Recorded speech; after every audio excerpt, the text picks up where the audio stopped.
আমার এখন ওই নর্মাল প্লেন ম্যাগি খাবার ইচ্ছে একেবারেই হয় না ম্যাগির সঙ্গে, তাই আমি কিছু না কিছু এক্সপেরিমেন্ট করতেই থাকি। এই যে আজ যেমন বাড়িতে ক্যাপসিকাম ছিল, তো ভাবলাম যে ক্যাপসিকাম দিয়ে কিছু একটা বানানো যাক। তো রসুন কুচি, ক্যাপসিকাম কুচি আর লঙ্কা কুচি তেলের মধ্যে দিয়ে তারপরে ম্যাগি মশলাটা দিয়ে একটু ভাজা ভাজা করে নিয়ে তার মধ্যে একটু জল ঢেলে দিলাম।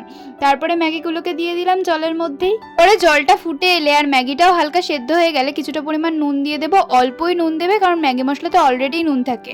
আর লাস্টে দেবো অনেকটা পরিমাণ ম্যাগি মশলা।